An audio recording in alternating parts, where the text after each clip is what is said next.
Round one. Fight. Heroes never die.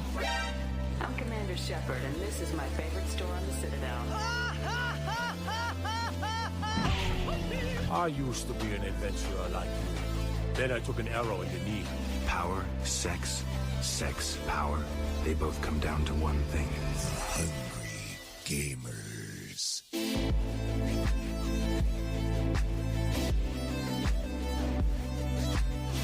Hello, and welcome, boys and girls, to the 210th episode of the Hungry Gamers podcast. We are powered by 8bit.net and those sexy legends over at Audio Technica.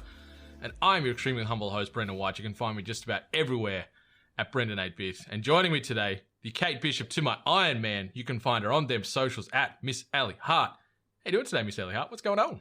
Not much. They don't link up, do they? Like, really? Not really, but I know you're a bit fond of the Bishop, so I thought I'd just fun, yeah. little hat tip there, and I didn't You really just know wanted to where be I Iron was Man? going.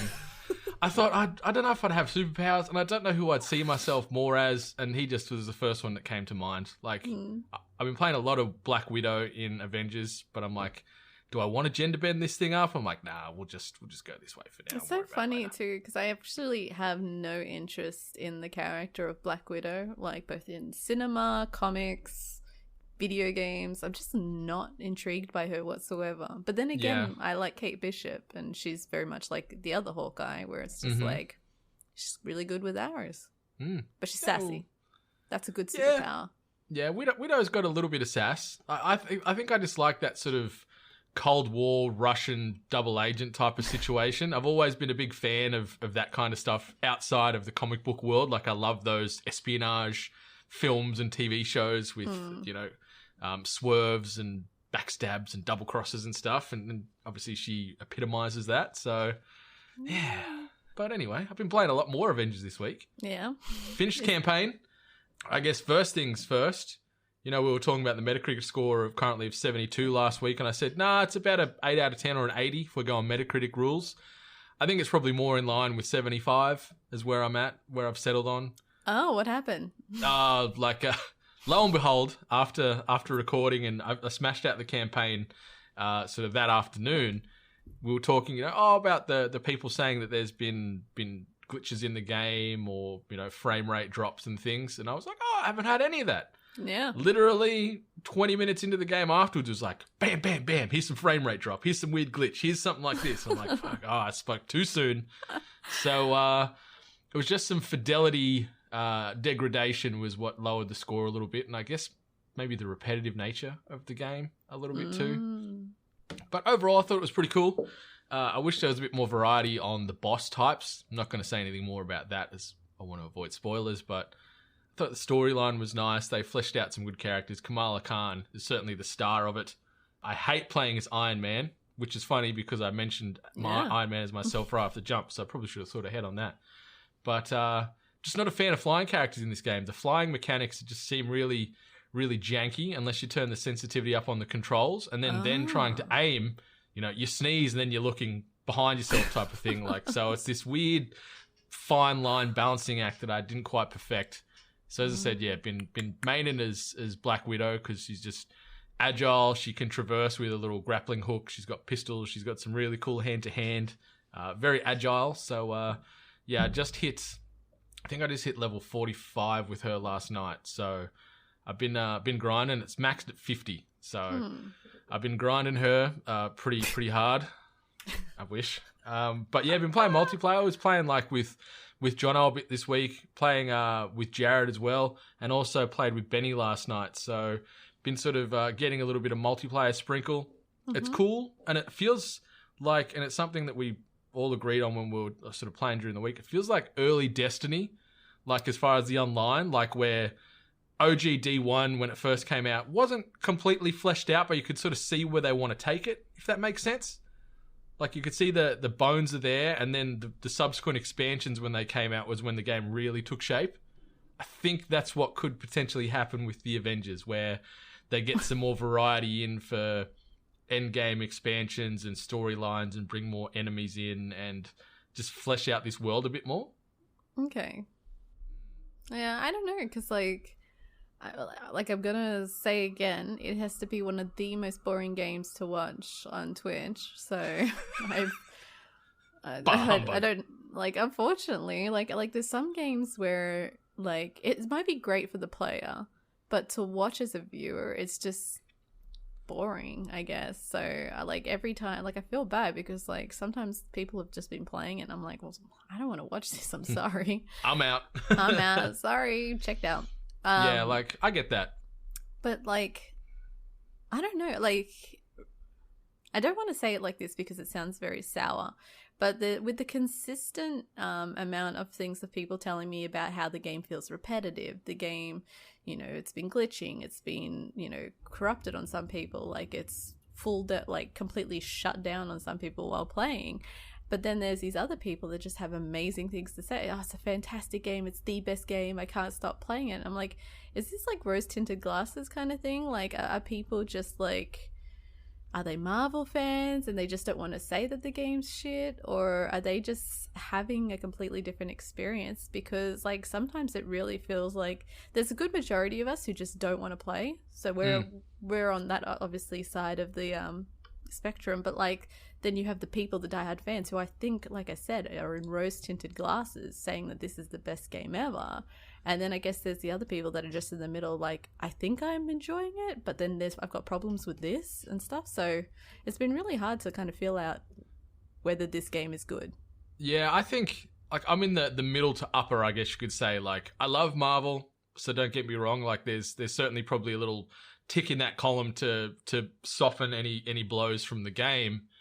But yeah, the game loop is repetitive, and in essence, like as I said, going back to like a Destiny, when you are doing a lot of shared quests in Destiny, you know, it's go here, kill a certain amount of enemies, you know, secure this area, stand in a certain area, capture this zone. So there is a lot of that kind of stuff going on. Mm-hmm. The environments are varied. The enemy types are pretty similar for the most part. Just like in a Destiny, you've got a couple of core races that then have a few little subsects. So you've got stuff like that in there. But I think I'm just trying to be optimistic, thinking that they've got this big ambitious rollout now that the game's released with free DLC allegedly. Like it's all free with all these new characters coming out, and then they're all going to have their own additional storylines and stuff. So I'm hoping we get a lot more storytelling in the future. The weird thing to me is a lot of the endgame missions actually run longer and have more meat on it than some of the campaign missions. So that kind of took me by surprise. Some of the campaign missions, you just fly through it and you're like, yeah, okay, whatever. But in this one, you're like fighting Taskmaster again and stuff like that. And the boss battle with him is one of the hardest in the end game than it was in the game. It's like in the mainline game itself. So I think they're really focusing on what happens after you finish the game and defeat the big bad. So I'm cautiously optimistic. But yeah, about a 7.5, I think, is where I'm sitting. And I think that's a pretty good score still. It's, you know, it's decent. It's not a bad game, you know. But yeah, it's like I feel like a lot of people have said that the story was their favorite part. Like a lot of people really enjoyed the story. So I mean, if they're creating more story, then it sounds like it's possibly the right thing to do. I think so. Like I think this is going to be multi-year support, as I see. Like as I keep going back to like a Destiny, where they are looking for future years. Like this game is the base now, and then there might be the Avengers DLC that's paid in a year's time, which is a major expansion that you're buying to, and da-da-da-da-da. So I think that's what they're trying to set the table for, and if they can execute that well, I think it'll be pretty good.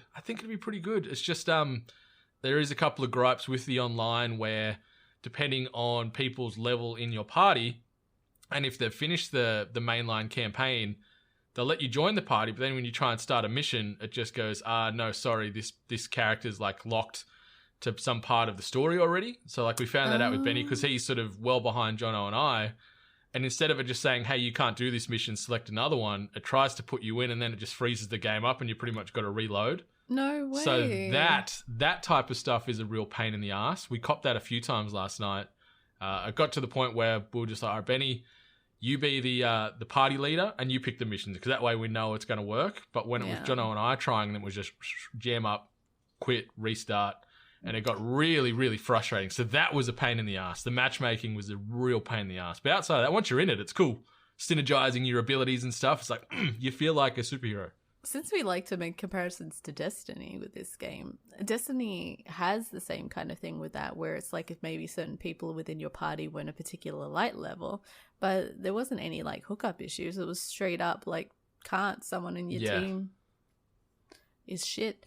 Can't play. And that's one little thing. Like, it feels like they rushed this game out to just get it out before next gen and get the hype going. You think? Because just little things like that, I think if they took a few more months in the dev cycle to iron out those little kinks, and just a little thing like that, like you try and flag the mission, you can't do it, one of your party members' gear's too low. It's like, okay, cool, easy, I'll pick something else. Like, it seems like a simple fix. Like, I know that's probably a lot of coding and back-end like overhaul, but just little things like that would improve the experience that much more. Has there been many patches since release? There's been, I think, two. Okay. Yeah. All right. Yeah, so I think they're going to be pretty active. Like, a lot of studios involved in this, and a lot of people behind the scenes. And you watch those War Table YouTube videos, they feel like they're committed to this for a long time. So I feel we're going to get some support and get these things ironed out. And maybe in like a 12 months time, this game could be, singing and operating on all cylinders and really something special. But right now, it's just got a couple little warts, but it's good, enjoyable, mindless beat 'em up fun, really. Well, that's all you need. Yeah. Yeah. But I was cracking into a bit of Tony Hawk Pro Skater 1+2 last weekend as well. Got into that. I've only finished, I think, the first 5 or so skate parks. Like, I've 100%ed the first 5, and then I'm like, yeah, that's good enough for now. I'll get back to it later. So how quickly did you do that? Over the weekend, like, I smacked out a few really quick. I got a few really lucky runs in, like, here and there. I think the biggest struggles was often like the secret tape, or then like, grind or find 5 certain things. So some of those ones were the tougher ones, but the single long tricks or getting a certain score, I'd usually just either try and find a bowl and then just pop tricks in there all the time, or just long grind rails where you can sort of chain manuals in and reverts and stuff to get big combos. So I can't find the bloody school bells to save my life. Like, have I found 4? But, like, I just can't get them all. And I don't want to look up the walkthrough. I can tell you, like, won't step it through to you now, but I'll tell you about it offline, because that was one that stuck me too. I'd find 4 and couldn't find the 5th, but okay. I know where they all are. Well, I might, like, because like I said, I'm not trying to, like, look at walkthroughs. I'm trying to, like, go back to my memories of yesteryear, which is apparently failing. The short version is the 5th one is up on the building where you get one of the stat points. You know how you got to sort of get up on a roof to a stat point? Oh, fuck, is it up there? It's up there on the wall, yeah. That'd be the one I reckon you got stuck on, because I couldn't find that one for ages. Shit. Okay. Yeah. Looks like I'm not getting that bell. All right. But it's cool. It's cool. I've been enjoying it. I've been enjoying the customization, making ourselves, like, we're going to put up a little montage of ourselves and our respective skate avatars this coming week, just to see the similarities and if we've sort of nailed our pseudo skate realism. Like, sadly, we've all got the same body frame. We can't adjust height and width sides. Yeah, so we're all running the same spindly frame. I look like a drawn-out smacky of myself, really, just because I'm this wiry, skinny dude with unkempt hair and a beard. So, but it's cool. I like the customization. I like that you can select your special tricks straight off the jump. Oh, yeah. Well, and then any that you have already unlocked, yeah. Yeah. So I've my go-to is the pizza guy. Obviously, because I have pizza. that, yeah. Yeah. That, and then I've got like a backflip and some grinds and things, but it's just good fun. Just the nostalgia itch on that is so real. Like, it feels like I've transported myself back to the 90s and I'm just young Brendan in his 80Os or his DCs thinking he's a mad skater. I like, when I was playing it last, I just remembered that, like, the sounds, like, did they re-record the skaters' voices and stuff? I think they did. It feels a little different, right? It does, and I keep on apologizing to Chad. Oh shit! Sorry, dude. Oh, sorry. That Old man Chad. Sorry, Chad. My bad. And then when I play as my character, I'm just like, ooh, like, that sounded like it hurt. How do you find that they've changed? Like, remember in the OG ones when you'd hit real hard, there'd be like a little blood pool on the ground, but now they've sort of. I'm pretty sure there was, like, unless maybe I'm thinking of things and it was a different type of It definitely skate didn't do the BMX glitch game. thing, though, right? Yeah, it didn't do the cyber sort of like reload. Which I don't like. I actually don't like that. But, yeah, I don't recall blood. But it could have been maybe a Nintendo 64 thing. So. Yeah, or maybe it was like on Matt Hoffman or one of the other games that were coming out at that Possibly. time. But I could have sworn there was a blood pile in one of those games where if you'd eat it really hard. But yeah, I'm not a big fan of the glitch sort of respawn, so to speak, either. And the last thing I've been playing before I toss the mic back over to you is thanks to 2K, I've been playing a lot of NBA 2K21. So it's my first foray into an NBA game for the last couple of years, and been focusing primarily on my career, where you make your gaming self in NBA world and work your way through high school to college to the big leagues and get drafted. And it's a cool little storyline. It's got a couple of big name actors in there as well, as they always like to sort of get cast into these little situations. It's not a Spike Lee joint or whatever that they did a couple of years ago, but the little narrative's kind of cool. But there's just this weird glitch that occurred in it. Like I was working my way through. You know, you start as this young fella whose dad was a bit of a star. His dad passed away, and then you sort of came back to the basketball scene really late. You were playing football for a while, so you're a bit raw. You work your way through. You get go to a college. You pick your college. Blah blah blah. But when it gets to the draft time, you get to pick which team to work out for. Naturally, I went with the Raptors, but I thought because they won last year, they'd be picking last, like 30th in the draft. But my rival, because you always have a rival in these things, as you know, you've got your guy that you're constantly going up against throughout your entire career. He got picked first overall because he was a beast, but he got picked first overall by the Toronto Raptors, and then I got picked second overall by the Toronto Raptors. So we both got picked. We're both on the exact same team. The team that won the championship last year that should have been at the opposite end of the draft. So that was kind of weird for me, where I'm like, are you not paying any attention to the results last year that happened in the league here, which you usually do? And how are we both on the same team? How are we meant to be rivals now? We're on the same team. Like, that part was really weird. So I'm like, do I restart this? Because I don't like how this feels. Was this a weird glitch?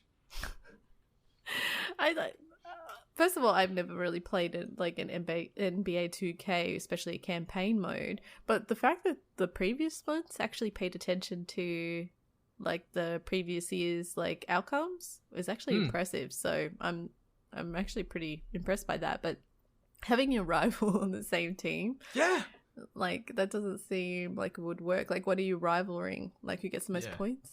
Yeah, maybe we're fighting for who gets the most minutes. But like, even after that, like, we got drafted, and there's been no like little cutscenes where it's like, yeah, man, we're in the NBA now or whatever. It was just like, we got drafted, now we're just playing games. It's like, oh, okay. Cool. Too so easy. all this build up is gone. Like, all this, like, he's the most highly touted prospect in years. This guy, I can't remember his first name, but his surname's Cobb, and he kills it. Like, you verse him a few times in matchups, and he's shooting from everywhere. And like, in this game, obviously, you start like at a 60 overall, pretty much. You start as a scrub, and you got to grind for everything. Like, it's so hard to shoot and dunk and do anything. So you feel pretty sort of hopeless at times on the court, where this guy is just lighting it up. So maybe you grind he your way. breaks his ankle or something, and then you've got to take his place. Maybe, but just that part really jarred me and took me away from the game, where I'm just like, maybe, because you can, once you've done it the first time, you can just, if you start a new create a character, you can import that archetype again, but just skip straight to the NBA. So I'm going to try that and see if then it's going to plug him on another team and me on another team and see if that works. Because I want that. I don't want rivals on the same team on my team. Like, get out here. It's my team now. Go away. But that's me. But NBA's been fun. It's tough because it is a pretty realistic simulation of basketball. So you can't just run in there and score 60 points and smash everybody. Like, it can be really tough fighting through screens and trying to get the shot and everything. Like, so it is hyper realistic for anyone that wants a fun sim for basket. It's not really for you. Grab like an NBA Street or something like that. I was about to say, can you light the net on fire? Negative, yeah. No boom shakalakas in this one. But what's the point then? Exactly. But that's me. What about you? What you been doing? Full confession, like, I've been on the computer, but I've just been doing other stuff like editing, art and all that sort of shit. So I've actually really haven't set aside much time for gaming. The one time I did was plain curiosity of the Sims Star Wars. I wanted to see like what it was like and how much it was. Obviously didn't, rub me the right way, but I was like, you know what? Do I still like Sims? Is Sims still a game that I enjoy? So I loaded it up. I went in there. I went like non-existing, like to my life characters, because a lot of people that you either make people that you know or you make just randoms. So I made randoms, and then started playing. Next minute, 5 hours later, I still enjoy The Sims. I did cheat though. I'm gonna confess. Okay. Friggin' Put some of them codes in. Motherload and 50,000. So, I fucking love the design element of it. But then it's like once I press play and going through their lives, I'm just like, this is boring as shit. I don't care about you people. Just let me build your world. Because then like it's like you got to give them careers. Or else it's really boring. And then you've got to like up their like the skills, their talents and everything like that. So that's probably the part where it gets like, I guess, repetitive, but I guess that's what made time go by really fast, because you're sitting there, you're trying to level them up and everything, but by golly, it is a time sink. So I don't know if I want to go back to that. Not even to go back and play some Star Wars DLC? I'm not going to buy into that. Like, I can't remember the last time I bought an expansion for a Sims anyway. So I don't think I'll be signing up to that. And I don't think, like, I don't know if you've seen it, but there was actually like, was it a competition show for Sims? There was like there was like a show where it was a competition where people competed against each other playing The Sims. Damn. No, I did not see this, but I need to. Maybe that's why, like, what really got me on to playing it. But yeah, I definitely won't be going pro anytime soon. Just be sitting there looking bored at my characters, probably trying to make them die. Do something. Do something. Do something interesting. Come on, Sharon. I think it also goes down to those games where it's like we're all like cooped up at home, everything's kind of glum, so it's like I can live these like interesting lives and just make cash happen right in front of me. So maybe it's that kind of fulfillment that that's the best way, like best reason to actually play this game. It's like, fuck you, Jeff, you think you're so cool with your job and your no lockdown laws, you can go out till whenever, you don't wear a face mask, you don't have to worry about social distancing. Fuck you, Jeff. And I have a fishing hole at the back of my house and I don't like it. I don't like it. Get the fuck off my property. Yes. People just go on my land and go for a fish. Oh, like it's not like a riverina or anything, like it's just a round hole where people can go fish? Or is it like just backing onto like a river? It's like a river. It's like the river's behind my house, but then there's obviously this little section which is a fishing point. And everyone just fucking rocks up to my house and just stands there and fishes. And I like my privacy, please. So I had to build like a giant fence. Yeah, but they still get in, like Sims law, where it's like, you can't block everyone. And then they just like teleport. So. You got to fish. Fish has got to fish, This damn game. I almost thought about making an 8-bit one. I'm like, this could be like next level Psycho, where I just put people from 8-bit in a house and see how that turns out. I would love that. I'd watch that. Put that on that Sims reality show. Oh, yeah, that tournament one. Everyone would die. Damn it. Lived a good life. It's just a matter of how fast.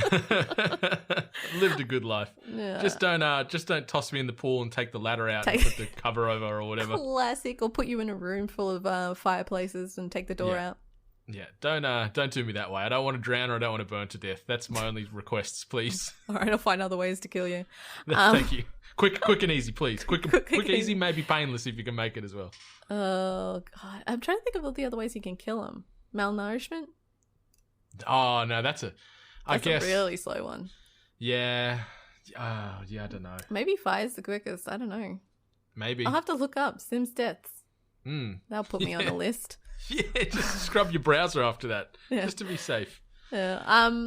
And I actually started watching a show. I don't know if it's made it to Australia yet. It's an NBC show, and it's called AP Bio. Mm-hmm. I know nothing of this, so you're gonna have to talk to me like I'm clueless. Yeah. Okay, so it's got Glenn Howerton in it, who everyone would know from Always Sunny. He plays Dennis. Okay, yeah, I'm just clicking and through to have a look at it now too. That like higher thing on my voice was like, is that his name? I always feel like I forget his name out of everyone's. But yeah, he's essentially he plays like he was like a Harvard philosophy professor, and someone from like the principal who's Patton Oswalt from this. I love him so much. He is just a gift to Earth. He's such a sweet dude, and he's actually really funny as well. So everything he does, I seem to enjoy. But he's like the principal of this like shitty little, not shitty, but it's like, you know, a little high school. And he manages to get, I'm going to keep on calling him Dennis, but like his character to teach bio. And it's AP bio, so advanced placement bio. So it's all the nerds and all the people who are, you know, high achievers and stuff. So he taught philosophy, but he's going to be a teacher to this bio class. And I know right now, like, it's a comedy. I promise it's a comedy. So he is like really cynical. He's only doing it so he can get back with his ex-girlfriend and steal a job from someone else. But so pretty much he goes in there and it's just these interactions that he has with these students. And like within the first episode, he's like, now I'll tell you what's not going to happen. You're not going to teach me any kind of lesson. You know, we're not going to have some kind of bonding moment. I'm an adult. That's not going to happen. And obviously that's essentially what happens throughout these episodes. Mm-hmm. But it's really dark. Like the students have their own problems. There's this one chick in the class and she's like super nerdy. And like one of the tasks, he gives the students tasks so he can like fuck over his best friend and his ex-girlfriend and everyone like that. And like he teaches them how to catfish. So this really, really nerdy girl, like who you would not suspect, she starts like going through her catfishing and like all the ways she just talks so dirty. And she ends up becoming like the favorite of the class because she's so dark. Like she's like the quiet one, but she's like super dark. But either way, like each episode is like really fucked up. He gets the students to do something really fucked up. They're not happy that he's the teacher because they want to learn, you know, biology and they're not learning it. But then there's usually like a lot of like contrasting things. It's super funny. It's like, it's the reason why we watched it is because there's a service here called Peacock. Great name. Yep. But it's because it's the NBC character. It's it's the logo, yeah. Yeah. So it's like a streaming service. So I don't know if it's available in Australia. Chances are probably not. But the service is not. But this show would be something like I'm sort of doing a bit of reading on it at the same time. Like it's been out, like it's 3 seasons. Mm-hmm. So it's been out a little while. So I reckon it'll be kicking on. Maybe it's on like the Comedy Channel here or something. Hopefully, like if you guys can get your hands on it, like the best way that I can describe it is this. I would say that there's some low level elements of community, obviously with the school environment, but also just like, you know, like really the fucked up characters of like, you know, schooling, like, you know, your drop kicks or the nerds or the, you know, people with like just no social skills whatsoever.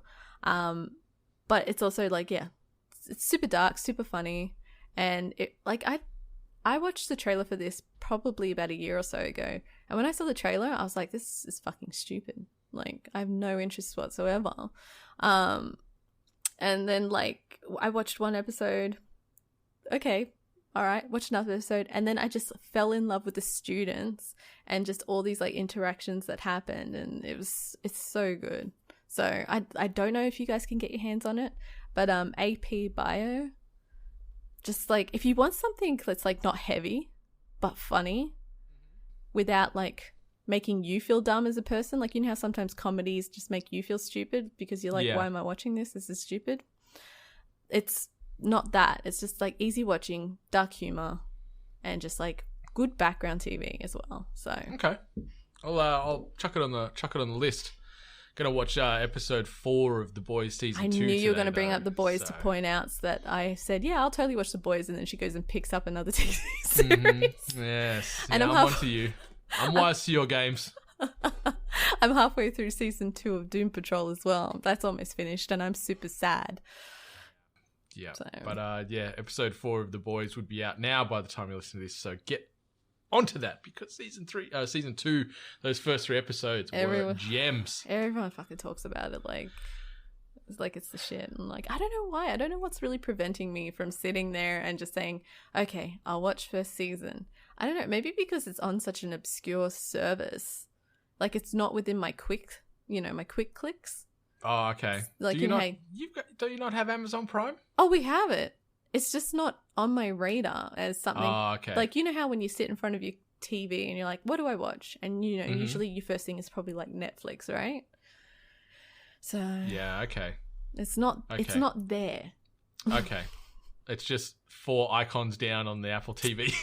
Yeah, to be honest, it probably is like within like the next bar, but it's not there. It's not there. I click on Pluto TV before I click on Amazon Prime TV.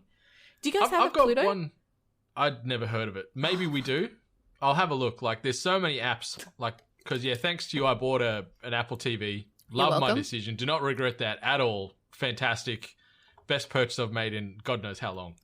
All about it, using it religiously now. So thank you for that. But I'll have a look and see on the App Store. No doubt we probably do have it on there. But what services does it translate to AU? I don't know. But one minor, completely unrelated bugbear is all these people that jump on these bandwagons just because it's now on Netflix, yet it's things that like us. Like, I'm not saying that we're the pioneers of generating the original hype trains, but like, for example, people like all about Hannibal now, they're all about Community, they're all about Cobra Kai now. All these shows that have been out for years, and now they've watched it on Netflix and like, oh my God, have you heard of this? It's like, yeah, you fuckhead. I told you about this show 6 years ago. I told you to watch it. Now that it's on Netflix, you're thinking it's the best thing ever and you think you're so smart? Like, stop it. That really frustrates me.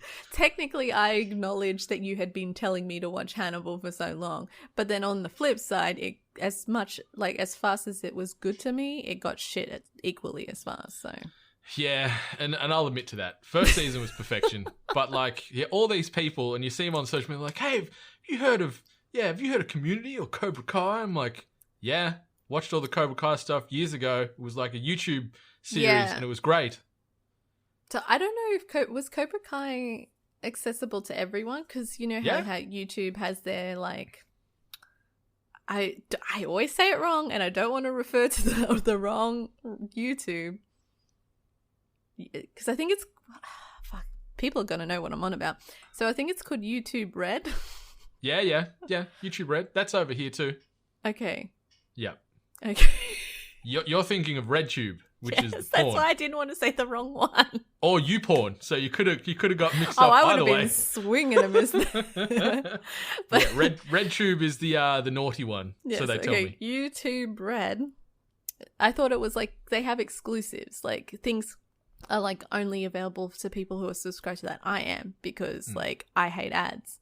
So, I run it too. It's fantastic. Yeah, it's best money spent. It used to also go towards my Google Music, but now fucking they want to get rid of that on me. Thanks, guys. But yeah, Cobra Kai, I still didn't watch it. I still haven't watched it, even though like I absolutely adore everything to do with Cobra Kai, especially in the first Karate Kid. So I love it.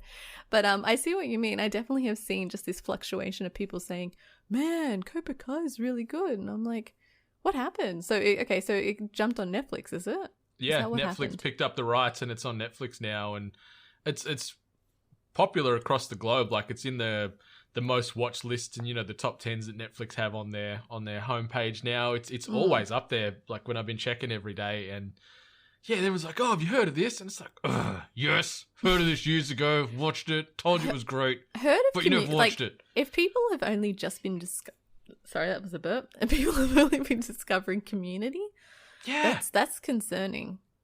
Community is like one of those things where like, dudes, you've been using the GIFs. Like, you can't pretend like you didn't know this show didn't exist or whatever. Yeah, so that's a completely unrelated gripe that I have. Like, something that really grinds my gears is when someone tries to educate me on a TV show that's been out for years that we've been talking about, people need to watch. Like, I'm like, come on. You know, over here that for some reason, like, there's a lot of like Australian shows that are now appearing on Netflix over here, and I don't know if you remember, but there was like a cooking show with Adriano Zumbo. The dessert one. Yeah, it's like a competition, like a cooking competition. Zumbo. It got canned. Zumbo's Just Desserts. That's it. That's the one. It's great, but that guy is so boring. My God. The personality of a slapped fish. But, like, he also is on the sweet one, Sugar Rush. He's now a judge on the new season of Sugar Rush. I'm like, why him? So I guess it's because he's, like, I hate that he's referred to as this because he is boring. The Willy Wonka of, like, desserts. And I'm like, he has no personality. But in here, it's on Netflix. And they call it a Netflix exclusive or a Netflix production. I'm like, no, it wasn't. It was on Channel 7. Yeah, it was. Maybe they just bought all the rights, so now they can say it as that. Yeah, but and there was like another show where I'm like, no, this is not a Netflix exclusive. What the fuck are you on about? All right, so that makes sense if they bought the rights. So yeah, tricky. Yeah, allegedly, even though we're down a completely different rabbit hole now. There's a chance that Neighbours could get the arse in the next year or so. Apparently, the ratings have fallen through the roof. Is Home and Away still on? Home and Away still kicking as well, but there's potential that Neighbours could get axed in the coming years, allegedly. But that's all I want to say about that. Yeah, they're both equally as poo. But anyway. Oh yeah, but you know how like your household was either a Neighbours household or a Home and Away household. Mm-hmm. We're a Home and Away household. Okay. Yeah, it was tough because Home and Away was always at like 7 o'clock, and a lot of the time Seinfeld episodes started airing at 7 when we were kids on Channel 10, so we'd sort of pivot that way. Yes, but anyway, something that is the opposite of shit, and that is shop8bit.net, the best web store in the game. Head on over there, pick up some sexy merch. We've just released the 8-bit Thrasher tee, which is an absolute gem of a design. Don't want to talk it up too much because... I made that one myself, but I feel pretty proud. My Photoshop skills are still there. But check it out. And when you're done checking that out, obviously audiotechnica.com, audiotechnica.com.au for the AU-based listeners. Get the best in audio-based equipment. We're talking headphones, microphones, gaming headsets, turntables. You want in-ear, you want over-ear, you want noise cancelling, you want Bluetooth. It is all there, all at a very respectable price, and it's going to give you the best audio fidelity in the game. So check that out. Obviously, 8bitnation.net is a good central hub to give you direct links to our Patreon, to our YouTube, to our Discord, all that stuff. Make sure you follow along and get amongst the chatter on those hubs. When you're done checking that out, be sure to rate, review, subscribe us and all the other podcasts in the hashtag 8bit Collective because those reviews and ratings help keep the emotional lights on in our hearts. But my goodness gracious me, let's get into some news. This week's news headlines. And the first one... Control doing more Control-like things as far as upgrades and reducing or redacting said upgrade and whatever else. So this little bit of news comes via way of Polygon. And the headline was, Control's PS4 owners get, then lose, Ultimate Edition granting next-gen upgrade. Launch date gaffe on PlayStation Store makes a fishy explanation even fishier. Owners of Control's Digital Deluxe Edition on PlayStation 4 reported Thursday that they briefly had access to the game's recently launched Ultimate Edition, which contradicts an explanation publisher 505 Games gave in August for why Digital Deluxe owners could not be upgraded to Control's version for the next generation consoles. Consumers already upset by what they perceive to be a fishy explanation about upgrades are now even more riled up. And I'm riled up after reading that paragraph. That was a messy thing to read. Polygon, what are you doing? Users in a couple of reset-era threads first noticed the early access early Thursday morning around the time of Control Ultimate Edition's midnight September 10th launch. One commenter reported that PSN told them that they owned Control's Ultimate Edition, and after deleting it from their console in order to test what would be re-downloaded, found that the console was receiving the Ultimate Edition and that the game's Deluxe Edition was gone from the store. Control Ultimate Edition, which includes all of the 2019 game's updates and both of its expansions, launched on August 27, alongside the Ore expansion crossing over the Remedy's Alan Wake franchise. The Digital Deluxe Edition, which was available on the game's original August 27, 2019 launch date, also included access to both expansions, making it effectively the same product, just without the free download of the PlayStation 5 version. So it seems like it's not even a different SKU. It's literally the same bundle as what was previously offered, wrote Reset Era eZipsis. It would be pretty shitty if base game plus season pass holders are left out of this, in quotes, upgrade.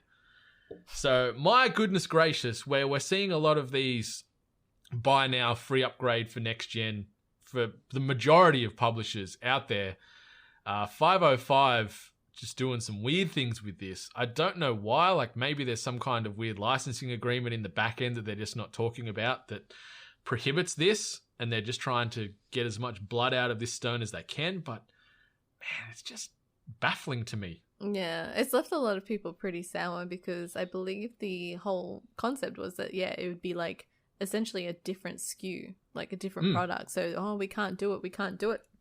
Actually, I think I remember the backlash or like, you know, the outrage when they like first announced it, like saying like, oh no, sorry, this is not what we're going to be able to do with the new gen consoles. So the fact that this kind of happened and it's now proven like, no, you kind of can. You can literally flick a switch, obviously, somewhere, and it can be done. It just like now puts, you know, 505 in a really bad light. And I feel bad for Remedy too, because I'm assuming 505 games essentially holds like all control on how the game's, you know, sold on the storefront. So this has left an extremely sour taste in people's like mouths. Going through a lot of the comments, a lot of Twitter threads and everything like that, everyone's just saying this is shit. This is absolutely fishy practice. Like, so unfortunately, like this game, it won Game of the Year for. Yeah, like something? That's the hardest part about this. Like this game came out to a lot of critical acclaim, won many awards, got praised highly, universally, pretty much. Like I love this game. It was a fantastic little bit of a sleeper hit when it came out. Like people were excited for it, but I guess no one expected it to be this good and this unique, and the world they built and the characters really cool and really eerie, and as we've said, like very X-Files-esque, which I'm all about. But yeah, then on the back of this, these weird business practices just being shady. Like I guess it weaves into some of the shady underbelly of the game. Maybe they're trying to take some of the game storylines and embed it into their real life business practices to make it, I don't know, a multi-universe thing. I don't know, but you just sort it out. Just commit to it and say, yep, if you've got it, you're going to get the upgrade because everybody's doing it. Yeah, and that's the biggest, I think that is the biggest problem, is that a lot of other companies that like Cyberpunk, was it Cyberpunk that's been the most vocal about saying like, no, you buy it once and that's it, you get the upgrade. So yeah, I think that a lot of people are just seeing it as a greedy money grab. It's like saying, nope, sorry, we can't do it. And like literally like there was news articles or press releases about them saying, no, sorry, we totally can't do it. Trust us, we tried and it can't be done. And then for it to happen like this and being like, oh, can't be done, can it? Like, yeah, so exactly. it just looks shady. It's unfortunate. It's so dodgy. And this is what we're going to say before we move on to the next one. It's official. You suck. All right, the next bit of news. Xbox Series X is a thing, and obviously so is the Series X. We've grabbed a little bit of information here from pressstart.com.au, so thanks to Shannon and his crew. Everything has unfolded quite quickly this past week, with Microsoft finally revealing the Xbox Series S before announcing Australian prices and release dates. Given pre-orders won't start until September 22nd, you've got a bit of time to work out which console that you want. Xbox has now revealed the final specs for both the Xbox Series X and Xbox Series S, and it's hard to deny that both are great value for what you're getting. So we've got a couple of bolded hit points here, sort of comparing the two consoles. The first one we're going to tackle here is size. So the main differences from a physical point of view is that the Xbox Series S is roughly 60% smaller than the Xbox Series X. It looks so Maybe cute. It does look cute. Like we could jump off here. Like the design is very different. Very different. Like the big ventilation sphere on the top of this thing, or the side, I guess, depending on how you're laying this thing out, it's very unique, very, very different and break away from the design. Like it's got the old Xbox One S color palette and shape to it, but then it's got this weird big black round circle on the top for ventilation and aesthetics. I agree. A lot of people are like, why didn't you just make the vent white? I'm like, yeah, I don't know why they didn't do that. I don't know if there is like a technical reason why the vent had to be black. But I mean, aesthetically, it doesn't bother me too much. I don't think it's like that much of a bigger deal. If you don't really like it, you know, place it in a way that so the vent is, you know, away from your viewing. But I don't think it's that big of a deal. I don't mind the design. I don't mind the design at all. And seeing a lot of photos and videos doing the rounds now of people holding this console and comparing it to like a PS4 or an Xbox One It is tiny, this thing. Like, it is a really great little form factor. Yeah. And to get this kind of power out of it, it's really impressive. One other thing we're talking is the disc drive. So the Xbox Series S has no disc drive, meaning you'll only be able to purchase games digitally or play them using Xbox Game Pass. So this little unit, $299 AUD, which is a shit hot price, mind you.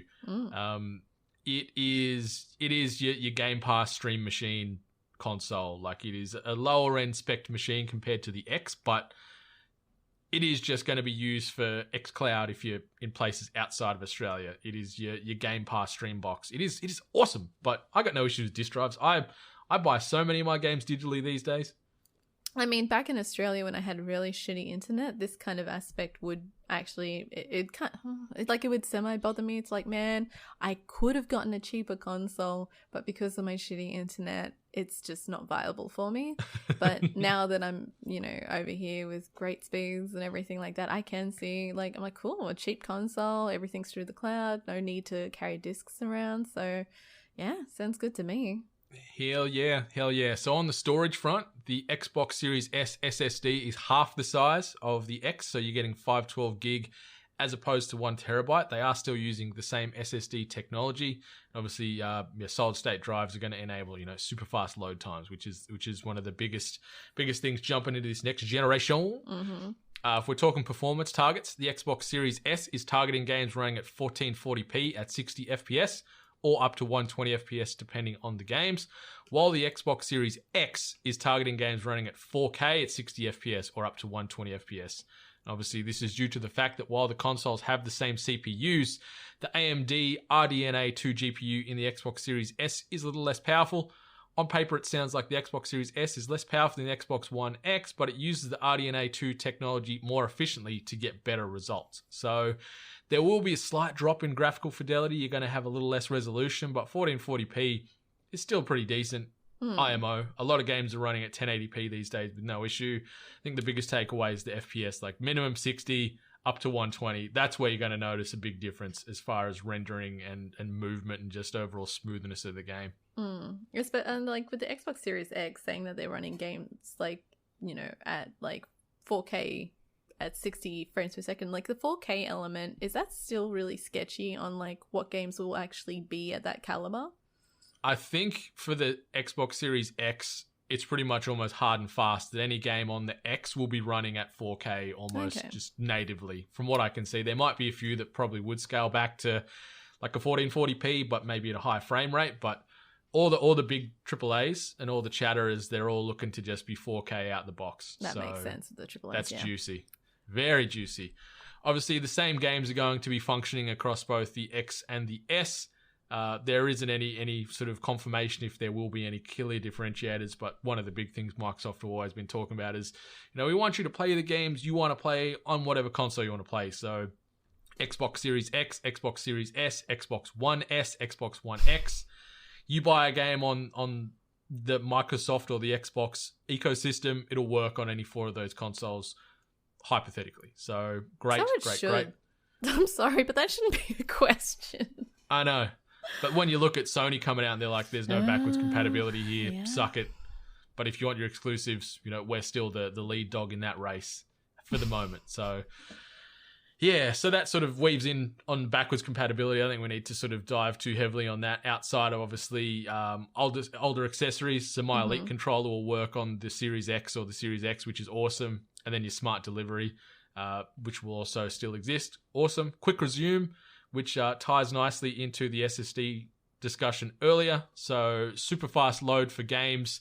And you can have up to 3 games suspended at once, which I think is really cool. So if you were playing a single player experience, then you and I jumped on and played some Apex, and then I wanted to play something else, I could jump in and resume those games without having to do a hard start from the initial load screen. So I love that little... It's it's nothing major, but I think it's sort of an underrated little feature. I kind of get that. Like once, and then you know what the biggest issue is that once you like get these consoles and you experience that, you will notice it going backwards. Like if you go, to a previous console, you would probably get really edgy on like the kind of loading times between games. So yeah, it's something so small and simple, but it will make a difference. Yeah. And then something else that is simple but could make a difference is expandable storage. So, you can use proprietary expandable storage via Seagate. Don't have pricing, and there's only a 1 terabyte hard drive expansion at the moment. But you can also use an external hard disk drive as well, but only for your Xbox One games. But it's cool that you can still add to the back-end storage if you're having more games installed digitally instead of having to potentially juggle your library and uninstall this to fit that and vice versa. So, both consoles will have HDMI 2.1 output and will get Dolby Vision for games in the future. And that obviously means output at 4K 120 FPS, and Dolby Vision is going to be bringing that juicy HDR to consoles and games at a later date. So that is nice. That is nice. There is some in-depth specs. If you can Google it and find the real sort of nitty-gritty. The GPU power is obviously the big one. Everyone wants to know about the teraflops. So we're getting 4 on the Series S. We're 12.15 teraflops on the Xbox Series X. So we're talking 3 times the grunt. And that is trillion floating operations per second is what teraflop stands for. So that is the amount of processors that the GPU can handle, which is going to increase your graphical fidelity and make these games look buttery and sexy and juicy. So, yeah, all the flops, baby. All them flops. All them flops. But as far as AUD pricing goes, so I mentioned $299 earlier for the Series X. That's in US. So it's $499 for the Series S in Australian dollars, or $749 RRP for the Xbox Series X. So I got so excited because you said it was $299 Australian. I'm like, oh fuck, it's cheaper in America. It's $20 in America. Yeah. Oh yeah, no sacrificial blood either. Yeah. I mean, is like Australia happy with those prices? Because I know some Canadians did some conversions and they were a bit scared. I'm happy with that. Like, I remember we were sort of hypothesizing about where these consoles would come in at, and I felt in my bones and in my waters that it was going to be about $800. So for it to come in at $749, I'm like, okay, I'm fine with that. I got no qualms, especially with the technology jump and the backwards, like all those things we just talked about. The fact that all my games are going to come with it. Like, I'm not saying goodbye to my old collection. So games that I'm still completing, I can migrate to this platform. So $750 or $749 as a base price. Like, obviously they're going to be doing some mad console bundles and stuff through JB and EB. Peripherals and stuff, yeah. Yeah, but I'm happy with that. $749 is great. I guess sometimes the pricing can seem a little confronting, especially when the majority of like press releases, just overall just like pictures that are present on social media, they're usually advertising the American price. It's predominantly the most forward facing. So when you are used to seeing the US price points, but then you actually go and find out what your local currency is, it can be a bit confronting. Especially when something much nicer is being like shown to you constantly. So yeah, but $749 is not bad. Like, EB are doing some pretty sweet trade-in offers for Xbox One S or X consoles or PS4 consoles and stuff, where you trade in your Xbox console. I think it's like the One X. If you trade that in and say you put it towards an Xbox One S, it's going to cost you about $200 difference. So to jump to new hardware, stronger hardware for a few $100, like, it's still money, don't get me wrong, but it's a lot easier to swallow as opposed to just dropping that money cold. So there's options available, but yeah, $749, I'm down. Like, when the pre-orders go live later this month, I'll be day one in this bad boy while we still wait for PlayStation to come out and say, here's your date, here's your price. Like, next week, it's got to happen. Yeah. Mm-hmm. Yeah. Something else on the Xbox discussion. Xbox Game Pass Ultimate will now include EA Play from this coming holiday season. Yes, you heard that correctly. The best deal in gaming keeps getting better. From this holiday season, Xbox Game Pass Ultimate and PC will get EA Play at no additional cost. Game Pass Ultimate users will be able to access EA Play games on all Xbox consoles, plus Windows 10 PCs. While Games Pass PC members naturally just get access to the PC version. Xbox also notes that some EA Play games will also be available for Game Pass Ultimate users to play on Android services through xCloud. EA games supported by the streaming service have not yet been announced. An EA Play membership, previously known as EA Access and Origin Access on PC, unlocks full access to over 60 EA games, including FIFA 20, Titanfall 2, Need for Speed Heat, Battlefield 5, the Mass Effect games, and the Sims series. Fuck yeah. It also provides free trials of up to 10 hours for brand new games not currently part of the membership, including the upcoming FIFA 21, as well as some members-only challenges and rewards. So, goddamn, this is sneaky good, and Xbox just doing more positive customer-centric deals, and I'm surprised EA did this because they love bleeding you for every penny. You know, they want to nickel and dime you however they can with loot crates and things like that. Oh, come on, Microsoft obviously knew that they needed some extra oomph. You know, like, to be honest, we always praise Xbox Game Pass. We were happy with how it was, but then just to already have this addition to it, I mean, Titanfall 2, you know how many times I think about that game and how fun and amazing just Titanfall in general is? It'd be nice to be able to just go, fuck yeah, Titanfall, and just load it up, you know? Play by myself. It's so good. It's so good. I shout out to Titanfall, and especially Titanfall 2. Didn't get anywhere near the praise and you know, units move that it deserved, because it's a phenomenal game. But I think this is just the first step in amalgamating these services, and maybe we're going to see down the line this EA Play membership that's merged in with Game Pass. We're going to see the EA Day 1 exclusive available Day 1 on Game Pass as well, like what we're seeing with the Xbox owned titles. Maybe we're going to start seeing some of that too, which would be a huge power play. A huge power play. Like, it's just awesome. Like, more value, like playing all these existing franchises. And I love the little 10-hour trial for brand new games, just to sort of dip a toe. Do you like it? After 10 hours, yep. Then you just, you know, pay for it in full or whatever through the EA store, or maybe just through the Game Pass, like through the Xbox marketplace now. So yeah, nice work to EA and nice work to Xbox for sort of getting this deal over the line, because it is fantastic. Yeah, and like especially such a significant title as FIFA. I feel like FIFA was always a guaranteed purchase for EA, like every single fucking year. Yeah. So like to like throw it on top of this, I'm wondering if it's one of those like kind of like mentalities of, oh, but if you buy this, you can play FIFA, and then they can get exposed to other titles and then just keep the subscription up. Like maybe it's like a conversion kind of thing, like a sell up essentially. Yeah, so yeah, your FIFAs, your Maddens, you know, the next Star Wars games, stuff like that, like all these awesome little hooks. So it's huge. Obviously, Apex is a free to play game, but that's under this banner as well. But yeah, a lot of quality, So I gotta confess, like I said, Origin. I was like, oh, Apex. I'm like, dickhead, that's already free. But maybe it'll incentivize you and give you some free credits or something like that. Some give coins. Me some free lessons. I could probably use a few of them too.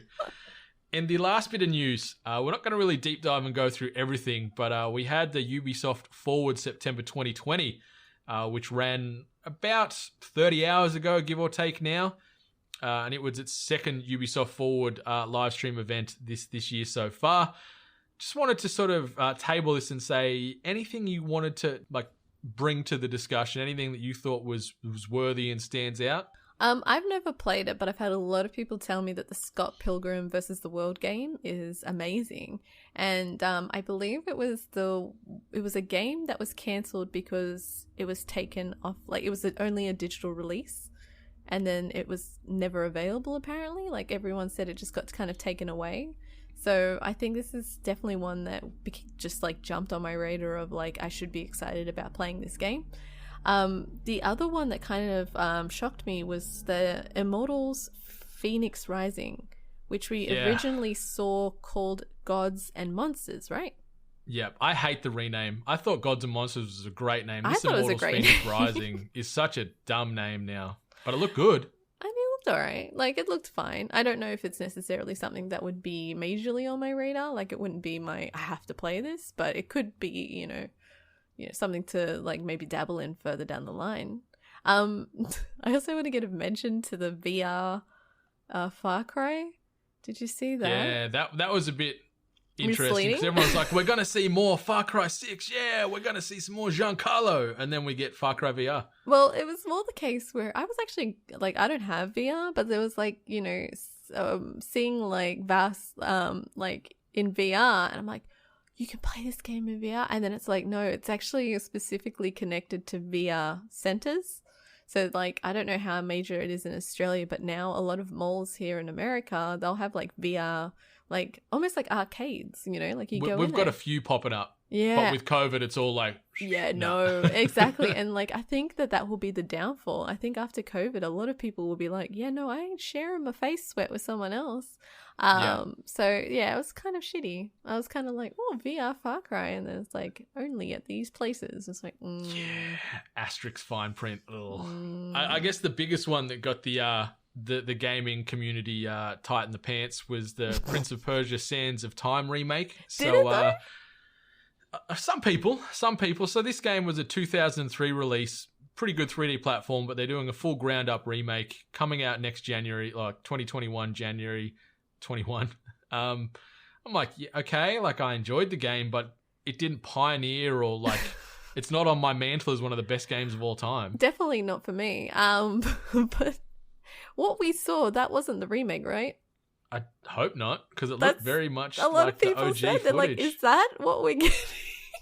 Because I think it might be though, which is the sad part. Like, someone I'm goes, like, someone goes, oh sweet, we're getting remade to a PlayStation 2 standard. Like there's a lot of clips that people have taken where they've just shown like really poorly like lit areas, like really bad like depth of field, and just other areas where just it doesn't look like it's been remastered at all. So you're right, I did see like a few people get super excited for it, but then at the same time, like a lot of people like, is this what we're getting though? Like, like I don't know. yeah, Is it a game that people asked for? I wasn't overwhelmed or completely underwhelmed. I was just whelmed. whelmed. Just I was whelmed. like, okay, yeah, okay, like cool, but I'm with you. Like, if that'd be probably close to the finished product. Like, if this game's launching in 4 months' time, we're not going to see a huge jump from what we saw yesterday. So. Good on you. Like, it's just this blind nostalgic love that we have of things. And it seems to be very much lost on you and I with a lot of this nostalgia stuff. Like, I'm like, cool, I can appreciate that and happy for people to get excited, but I don't think I'm going to pick this up unless it's cheap or if someone slings me a copy to play and review and talk about. Like, I don't think I want to drop $60 or $100 or whatever they're going to say this is going to be priced at. I'm like, yeah, okay, whatever. But a lot of other announcements. If you want to sort of see the full ins and outs, just jump on YouTube. You can watch the full Ubisoft Forward event in its entirety on there. Or there's plenty of good content over on IGN or Press Start. Do some pretty good deep dives on what happened there. So check that out. Let's quickly pivot into this. New releases and events.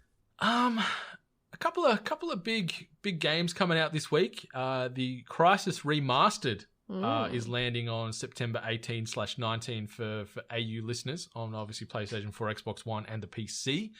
And Super Mario 3D All-Stars, which was only announced less than a fortnight ago via the Mario 35th Direct.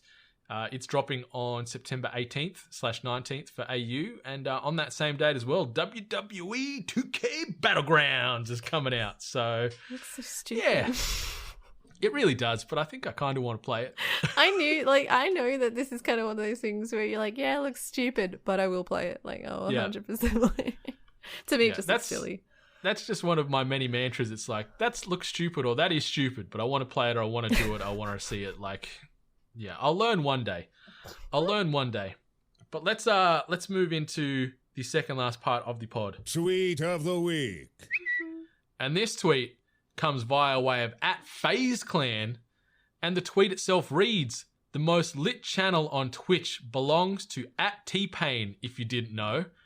And we're just going to play, there's a 59-second video clip just showing his new sort of Twitch stream intro that he just cranked out. So let's play it in full. Live.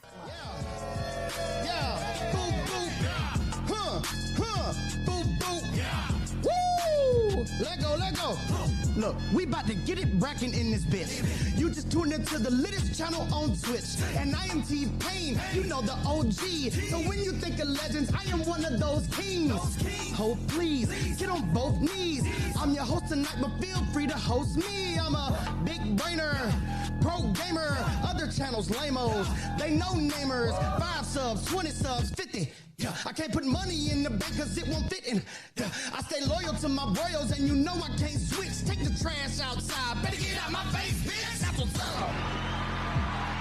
Hey, that's what's up. Hey, that's what's up. Hey, that's what. Let's go, check.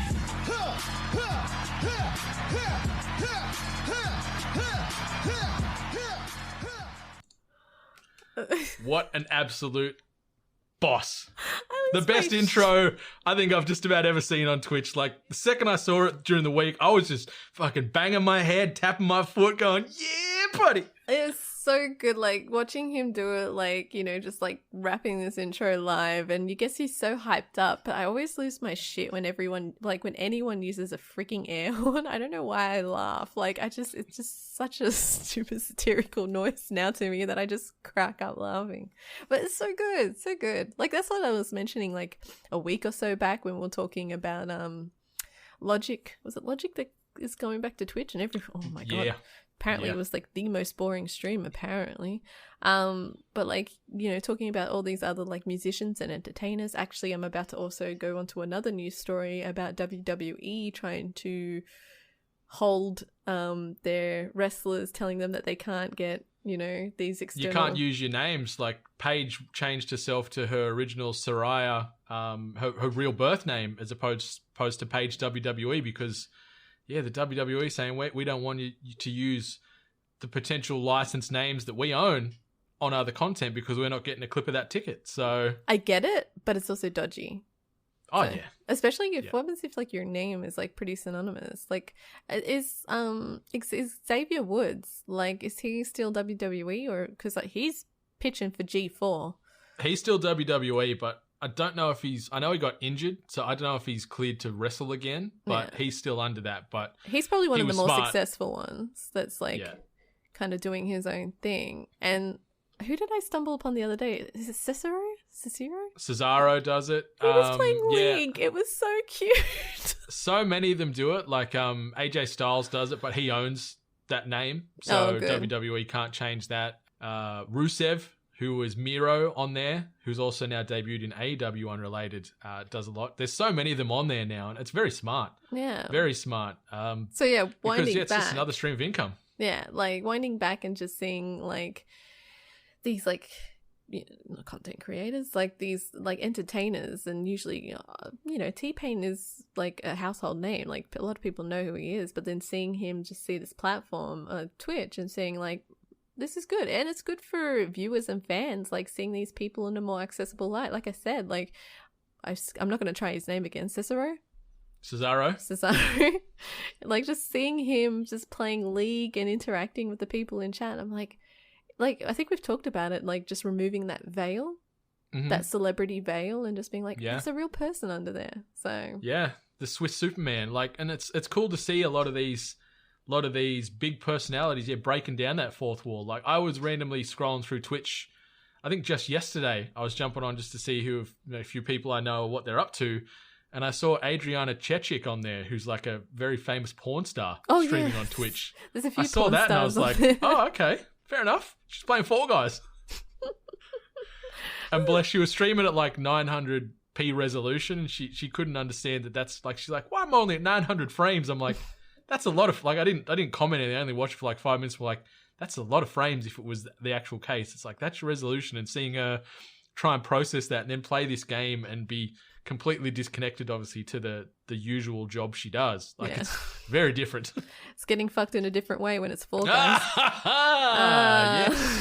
But like, kudos to T-Pain. It's good. It also sets a standard. Like it helps like maybe a lot of other people to elevate themselves. Like we saw that Twitch has already re-signed fucking Ninja again. So, you know, apparently you can do deals and disappear and talk shit about a company and then come back when the company that you signed up to fails and everything's The rich okay. get richer. Exactly, the rich get richer. It's just the world we live in. So yeah, Ninja is now, he's made another bet out of money to go on top of the initial bet out of money that he sleeps on. Like, you can't fault these people, yeah, but I guess it gets to a point where it's like, you earn too much money now, give some away. I just don't think it gives too much of a positive, like, I worry about kids and them, like, saying, I'm not getting a job, I'm not going to go to college, I'm not going to go study, I'm going to become a Twitch streamer. And then just seeing them defeated. Expectations versus reality. Exactly. Yeah, so anyone listening that's going to make content or planning to make content, get your other shit in order first. Do some study, have a job, have this as your side hustle until it can become more. Don't just go, I'm quitting, this is my sole focus, I'm streaming 12 hours a day every day. Like, that's insane.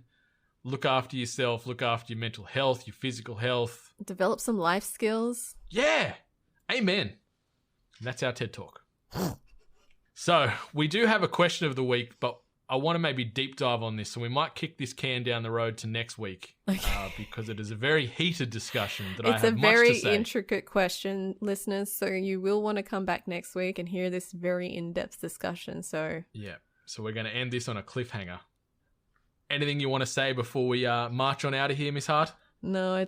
Sorry. Go check out YouTube. We've uploaded a few videos this week, so head over there, subscribe if you haven't, and give a few clicks our way. Give us a thumbs up. Hell yeah, and that's what's up. That was my T-Pain. Until next week, 8-Bit Nation, much love. Stay hungry. You've been listening to The Hungry Gamers, one of many gaming and geek culture related podcasts from the 8-Bit Collective over on 8bit.net. Check out more episodes on your podcast service of choice. And while you're there, please be sure to rate and subscribe. Until next time, boys and girls, stay hungry.